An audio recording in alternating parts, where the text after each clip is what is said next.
Hello everyone. आज के इस एनालिसिस में हम मौर्योत्तर काल के बारे में डिस्कस करेंगे। इसके थ्रू कुषाण कुषाण राजवंश के बारे में जानेंगे। कुषाण राजवंश को यवोची यवोची या टाचेरियन कुषाण कुषाण राजवंश को कुषाण राजवंश को यवोची या टाचेरियन के नाम से भी जाना जाता है। कुषाण राजवंश को यवोची या टाचेरियन के नाम से भी जाना जाता है। यह एक कबीला था जो 5 संप्रदायों में बटा हुआ था। यवोची या टाचेरियन एक कबीला था जो 5 संप्रदायों में बटा हुआ था और उन 5 संप्रदायों में कुषाण राजवंश एक था। उन 5 संप्रदायों में से कुषाण राजवंश एक था, जिसे हम 2 राजवंश के थ्रू आउट देख सकते हैं। एक राजवंश में आता है कडफिश समूह, एक राजवंश में आता है कडफिश समूह और दूसरे राजवंश में आता है कनिष्क राजवंश। कुषाण राजवंश को हम 2 पार्ट में डिवाइड कर सकते हैं। एक पार्ट को कडफिश समूह कहा जाता है और दूसरे राजवंश को कनिष्क राजवंश के नाम से जाना जाता है। अगर हम इनके शासक की बात करें, कुषाण शासकों की बात करें, तो जो सबसे प्रसिद्ध शासक था वो था कनिष्क। सबसे प्रसिद्ध शासक जो था वो कनिष्क था। अगर हम कुषाण शासकों की बात करें तो कुषाण शासकों में जो सबसे प्रसिद्ध शासक था वो कनिष्क था। इसके फेमस होने के पीछे की क्या कारण थे? 2 कारण है जो इसके फेमस होने को इंगित करते हैं। पहला कि कनिष्क शासक ने शक संवत की शुरुआत की सन 78 में। कनिष्क ने शक संवत की शुरुआत की सन 78 में। कनिष्क ने शक संवत की शुरुआत की सन 78 में। कनिष्क ने बौद्ध धर्म को संरक्षण दिया। कनिष्क ने बौद्ध धर्म को संरक्षण दिया और कश्मीर में बौद्ध धर्म की सभा का आयोजन किया। कनिष्क ने इसके साथ ही कश्मीर के कुंडलवन में, इसके अतिरिक्त कनिष्क ने कश्मीर के कुंडलवन में बौद्ध धर्म की सभा का आयोजन किया, जहां पे बौद्ध धर्म महायान संप्रदाय और हीनयान संप्रदाय में विभाजित हुआ। कनिष्क ने कश्मीर के कुंडलवन में बौद्ध सभा का आयोजन किया, जहां पे बौद्ध धर्म महायान और हीनयान 2 संप्रदायों में डिवाइड हुआ। इस पॉइंट पे, इस एंगल पे questions many time state PCS exam में पूछे जा चुके हैं, यूपीएससी एग्जाम में भी पूछे गए, बट स्टेट पीसीएस एग्जाम में इस एंगल पर, इस पॉइंट पे क्वेश्चंस मल्टीपल टाइम पूछे गए हैं। इस प्रकार एक क्वेश्चन इस एंगल से पूछा जाता है कि बौद्ध धर्म 2 शाखाओं में बटा। एक शाखा महायान शाखा कहलाई और दूसरी शाखा हीनयान। ये किस लोकेशन पे हुआ? कुंडलवन, कश्मीर के कुंडलवन में। और किस शासक के अंतर्गत, कौन सा शासक इससे रिलेटेड है? कनिष्क शासक इससे रिलेटेड है। तो ये इंपॉर्टेंट एंगल है, मोस्ट इंपॉर्टेंट एंगल है क्वेश्चन बनने का। इस पॉइंट पे क्वेश्चंस मल्टीपल टाइम पूछे जा चुके हैं।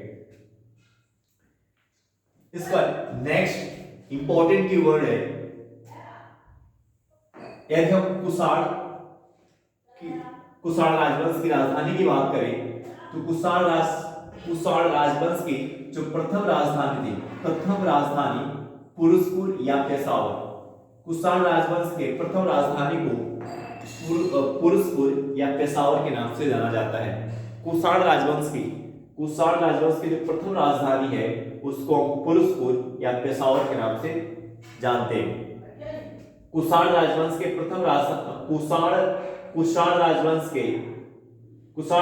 के अगर हम राजधानी की बात करें तो कुषाण राजवंश की जो प्रथम राजधानी है उसे हम पुरुषपुर या पेशावर के नाम से जानते हैं। ये एक इंपॉर्टेंट एंगल है यूपीएससी के लिए और स्टेट पीसीएस दोनों एग्जाम के लिए इंपॉर्टेंट एंगल है। इस पॉइंट पे क्वेश्चन कभी बन सकता है। पुरुषपुर या पेशावर कुषाण शासकों की प्रथम राजधानी थी। दूसरी राजधानी कुषाण शासकों की जो दूसरी राजधानी प्रतीत होती है वो मथुरा। मथुरा जो उत्तर प्रदेश में लोकेटेड है, मथुरा जो उत्तर प्रदेश में लोकेटेड है, ये कुषाण शासकों की दूसरी राजधानी प्रतीत होती है। ऐसा क्यों? क्योंकि मथुरा से जो सिक्के और अभिलेख प्राप्त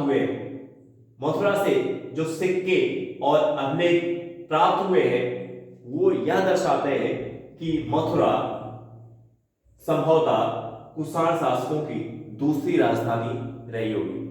तो अगर हम इस एंगल से बात करें, कुषाण शासकों की अगर हम राजधानी के एंगल को देखें तो कुषाण शासकों की जो दूसरी राजधानी है वो क्या है? मथुरा, जो उत्तर प्रदेश में लोकेटेड है।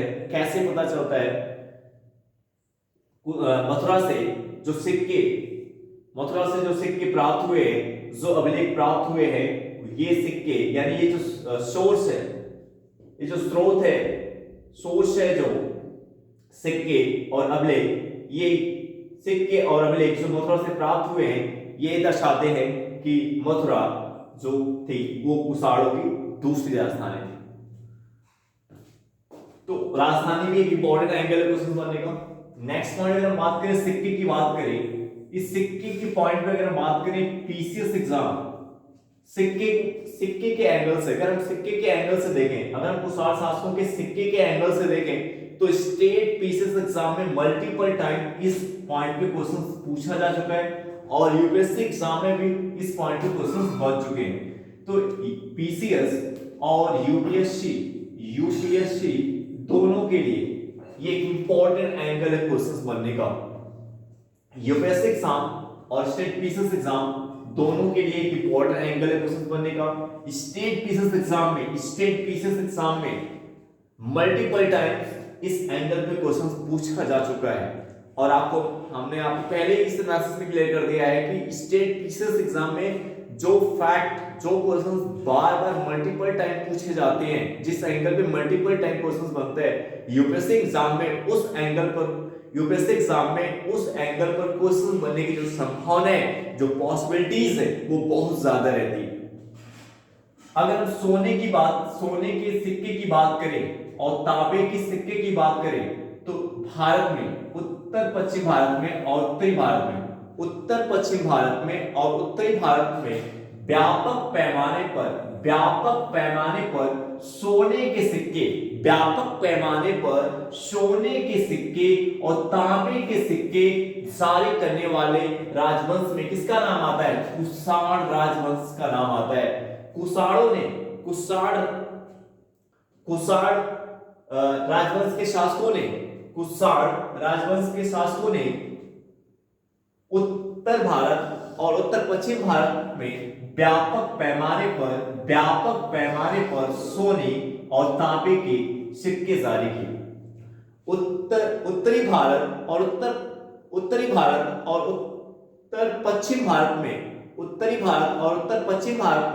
व्यापक पैमाने पर सोने और तांबे के सिक्के किसने जारी किए? कुषाणों ने जारी किए। किसने जारी किए? कुषाणों ने जारी किए।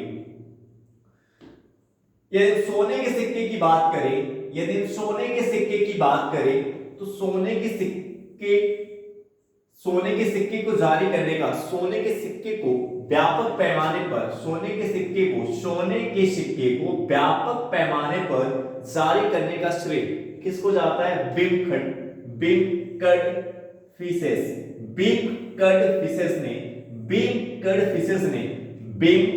फिशेस ने व्यापक पैमाने पर उत्तरी भारत और उत्तर पश्चिम भारत में व्यापक पैमाने पर सोने के सिक्के को जारी किया। तो कुषाण के अंतर्गत किस शासक ने? बिंकड फिशेस ने व्यापक पैमाने पर उत्तरी भारत और उत्तर पश्चिम भारत में व्यापक पैमाने पर सोने के सिक्के को जारी किया। बिंकड फिशेस जो कनिष्क प्रथम का पिता भी था। बिंकड फिशेस जो कनिष्क प्रथम का पिता भी था। बिंकड फिशेस जो कनिष्क प्रथम का पिता भी था। तो एक इंपॉर्टेंट कीवर्ड है इस नाम को, इस बिंकड फिशेस को लेकर के स्टेट पीसीएस एग्जाम में मल्टीपल टाइम क्वेश्चन पूछे गए हैं, इसलिए यूपीएससी एग्जाम में इस एंगल को, इस नाम को लेकर क्वेश्चन बनने की पॉसिबिलिटीज बहुत ज्यादा है। इंपॉर्टेंट कीवर्ड ये प्रतीत हो रहे हैं। यदि तांबे के सिक्के की बात करें, तांबे के सिक्के को व्यापक पैमाने पर भारत में, उत्तरी भारत में और उत्तर पश्चिम भारत में तांबे के सिक्के को व्यापक पैमाने पर, तांबे के सिक्के को व्यापक पैमाने पर किसने जारी किया? कुजुलकड फिशेस ने व्यापक पैमाने पर उत्तरी भारत और उत्तर पश्चिम भारत में तांबे के सिक्के को जारी किया। यानी भारत में, भारत में फर्स्ट टाइम व्यापक पैमाने पर सोने के सिक्के जारी करने का श्रेय किसको जाता है? बिंकड फिशेस को जाता है। और व्यापक पैमाने पर तांबे के सिक्के जारी करने का श्रेय किसको जाता है? कुजुलकड फिशेस को जाता है। एक इंपॉर्टेंट कीवर्ड है यहां पे आप देख सकते हैं, नियमित रूप से सोने के सिक्के और तांबे के सिक्के को, व्यापक पैमाने पर के साथ साथ नियमित रूप से भी जारी करने का श्रेय किसको जाता है? कुषाण को जाता है, कुषाण राजवंश को जाता है। वो कौन सा राजवंश है जिसने भारत में, उत्तरी भारत में और उत्तर पश्चिम भारत में नियमित रूप से सोने के सिक्के और तांबे के सिक्के को जारी किया? वो कौन सा राजवंश है जिसने उत्तरी भारत और उत्तर पश्चिम भारत में नियमित रूप से व्यापक पैमाने पर सोने के सिक्के और तांबे के सिक्के उत्तरी भारत और उत्तर पश्चिम भारत में जारी किया?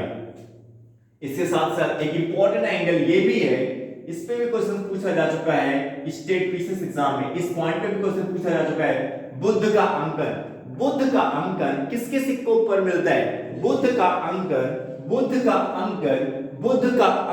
किसके सिक्कों पर मिलता है? कुषाण शासकों के सिक्कों पर मिलता है। बुद्ध का अंकन किसके सिक्कों पर मिलता है? कुषाण शासकों के सिक्कों पर मिलता है। बुद्ध का अंकन किसके सिक्कों पर मिलता है? कुषाण शासकों के सिक्कों पर मिलता है। बुद्ध का अंकन किस राजवंश के शासकों के सिक्कों पर मिलता है? बुद्ध का अंकन किस राजवंश के शासकों के सिक्कों पर मिलता है? तो बुद्ध का अंकन कुषाण शासकों के सिक्कों पर मिलता है। बुद्ध का अंकन कुषाण शासकों के सिक्कों पर मिलता है। सोने के सिक्के पर, तांबे के सिक्के पर, सोने के सिक्के पर, तांबे के सिक्के पर हमें किसका अंकन देखने को मिलता है?